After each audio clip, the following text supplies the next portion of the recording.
땅을 잃고 하늘을 찾는 사람이라는 책이 한국에서 한때 베스트셀러였던 적이 있습니다. 한국의 실로암 안과병원의 원장 김선태 목사의 자서전이죠. 그분은 10살 때 6.25 전쟁을 맞았습니다. 부모님은 전쟁 통해 폭격으로 돌아가셨고, 그리고 김선태 소년은 피난길에 포탄 파편에 의해서 두 눈을 잃고 말았습니다.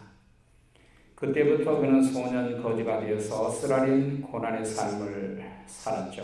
어린 나이에 친척으로부터 모진 핍박을 받고 성장했습니다. 이 세상에 안 못 보는 사람은 살 필요가 없다느니 손은 눈이 있어서 일을 하고 개는 눈이 있어서 집을 지키는데 아무짝에도 쓸데없어. 제발 우리 집에서 멀리 떠나서 웅덩이에 빠져 죽든지 매 맞아 죽든지 총에 맞아 죽든지 당장 죽었으면 좋겠어. 집안에 너같이 눈먼 사람이 있으면 재수도 없고 동네 사람에게 창피해 못 살겠어. 그는 매일매일 벼락 맞아 죽을 놈, 연병 앓다 죽을 놈 등 세상에 있는 모든 욕설을 다 듣고 살았습니다. 부모 형제도 다 잃었고 맹인이 되어 건강도 잃고 살아갈 희망이 없었습니다. 평범한 사람들이 가진 기본적인 것들을 모두 잊어버렸습니다. 하지만 그는 그의 모든 것을 잃어버렸기에 하늘을 찾을 수밖에 없었습니다. 땅을 잃은 대신 그가 얻은 가장 큰 기쁨은 하나님의 자녀가 되는 특권이었습니다. 어느 날 친구의 이웃에 의해서 교회에 끌려가서 받았던 그 은혜로 말미암아 하나님이 나의 아버지라는 그 말씀 가운데 다시 한번 새롭게 거듭난 기회가 됐던 것이죠.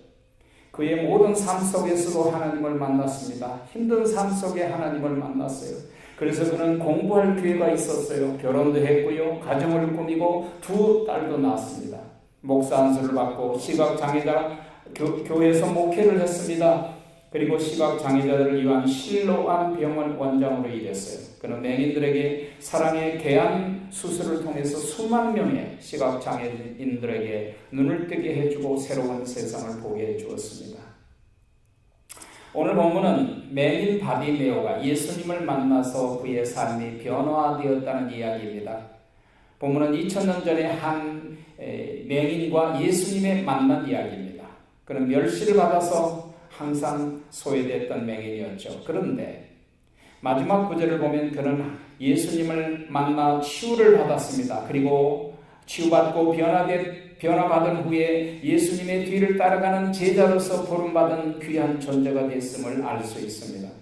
당시의 맹인은 지금보다도 더 멸시를 받았습니다. 우리가 어려서 눈 못 보는 사람들 지팡이 치고 가면 아이들이 졸졸 따라다니면서 얼마나 놀렸어요. 그 안 못 보는 사람들에 대한 이웃의 행패 아마 상상하기 힘들었을 거예요. 본래 맹인은 자생 능력이 없어요. 당시의 생존을 위해서 스스로 살 수 있는 유일한 일은 구걸하는 일뿐이었습니다. 그런데 그에게 가슴 두근거리는 소망이 생겼어요.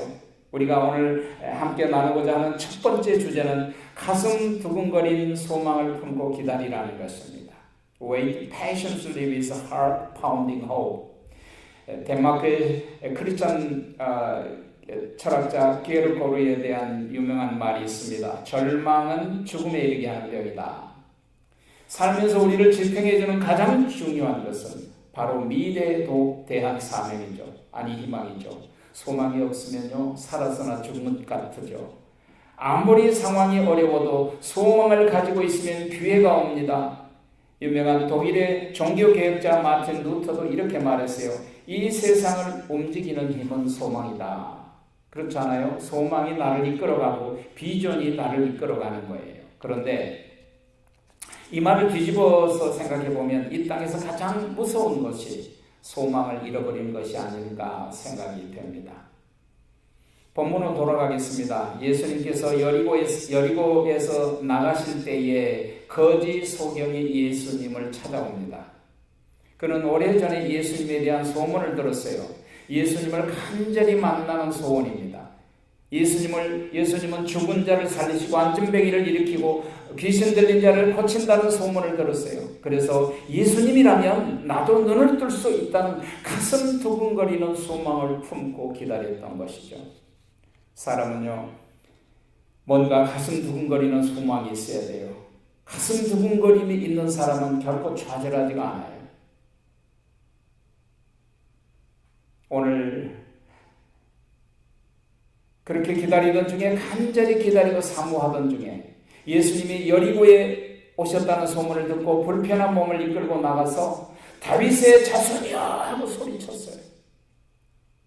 그 사람들은 그의 외침을 듣고 두 가지 반응이 일어납니다. 어떤 사람들은 그를 꾸짖어서 잠잠하게 못하게 방해를 했어요. 다시 말하면 바디메오가 예수님을 만나러 가는 길을 가로막은 사람들이에요.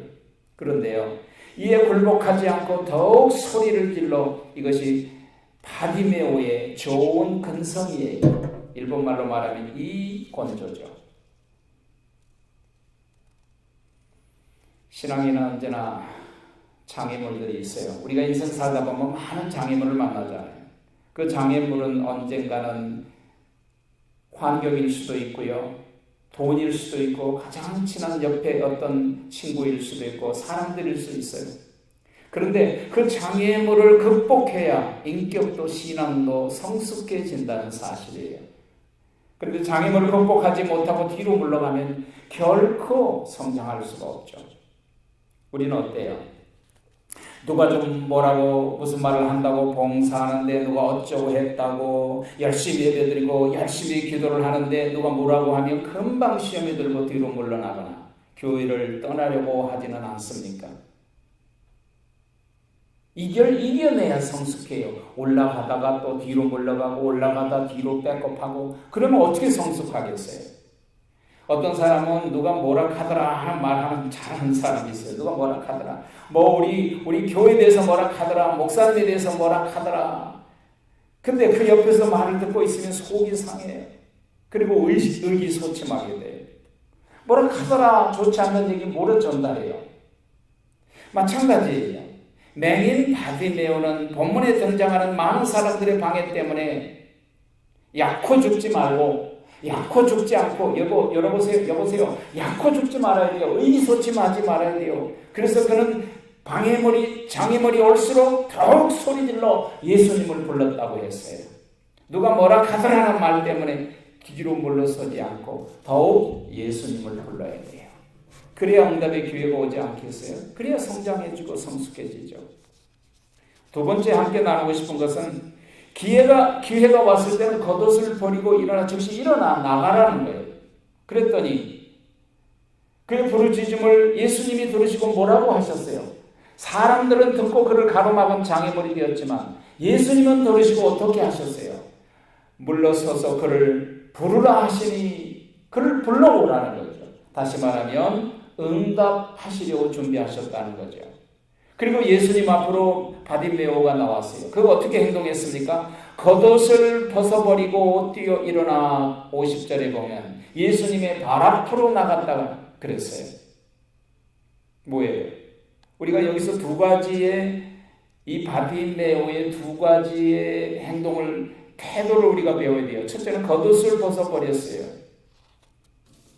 겉옷을 벗었다는 말은 자존심의 겉옷, 부끄러움의 겉옷, 때 묻은 과거의 겉옷을 벗어버렸다는 의미죠. 이 모습은 우리가 주님 앞에 나갈 때 취할 태도를 가르쳐 주신 거예요. 그리고 바디메오 두 번째 태도는 뛰어 일어나 주님의 발 앞에 나갔다 그랬어요. 이것은 하나님의 부르심에 대한 즉각적인 행동이죠. 주님의 부르심에 대한 우리의 취할 태도입니다. 예배 부르실 때, 기도로 부르실 때에, 봉사의 자리로 부르실 때, 전도하라고 부르실 때, 직분자로 부르실 때에, 치유의 자리로 부르실 때, 해결 받을 수 있는 자리로 부르실 때 주저하지 말고 즉시 일어나 나가라는 것입니다. 즉시 순종해야 합니다. 그래야 문제를 해결받을 수 있잖아요. 그랬더니 맹인 바디메오가 가지고 있었던 평생 짊어진 짐을 벗겨주셨어요. 눈을 뜨게 해주셨어요. 그토록 소원하고 그토록 고통스러웠던 인생의 문제를 해결받을 수 있었어요. 예수님 51절에 보니까 뭐라고 합니까? 네가 무엇을 하여 주기를 원하느냐? 보기를 원합니다. 평생 보기를 원했어요. 일생일대 가장 큰 소원이었어요. 그랬더니 예수님이 뭐라고 말씀하십니까? 네 믿음이 너를 구원하였느니라. 할렐루야. 이거예요. 세 번째는 우리가 들음과 들음이 만날 때 기적 혹은 변화가 일어나는 거예요. 오늘 본문에 보면 바디메오는 예수님이 오신다는 소문을 들었어요. 들음이 있었어요. 예수님은 바디메오가 외치는 소리를 들었어요. 이거 뭐예요? 들음과 들음이 만난 거죠. 바디메오가 예수님의 소문을 들었고 예수님은 바디메오의 부르짖음을 들었습니다. 그랬더니 기적이 일어났습니다. 변화가 일어났습니다. 치유와 회복의 역사가 일어났어요. 예수님께서는 군중들이 내뿜는 요란한 소리에도 불구하고 그 다음에 맹인의 소리를 들으셨습니다. 예수님은 한 개인의 고통 가운데 부르짖는 그 소리를 들으세요. 이스라엘 출애굽 기적에 있어서도 우리가 들음과 들음이 만난 걸 봐요. 여호와 하나님께서 애굽에서 고통 중에 실험하고 있는 이스라엘 백성의 부르짖음을 들으셨어요. 모세가 호렙산에서 장인 이드로의 양을 치고 있을 때 가시떨기 나무에 타지 않는 불로 나타나신 여호와 하나님께서 뭐라고 말씀하셨습니까? 이스라엘 자손은 고된 노동으로 말미암아 탄식하며 부르짖으니 그 고된 노동으로 말미암아 부르짖는 소리가 하나님에게 상달된지라. 하나님이 그들의 고통 소리를 들으시고 내가 내려가 그들을 구원하려고 한다. 들음과 들음이 만났더니 하나님께서 하늘에서 내려오셨어요.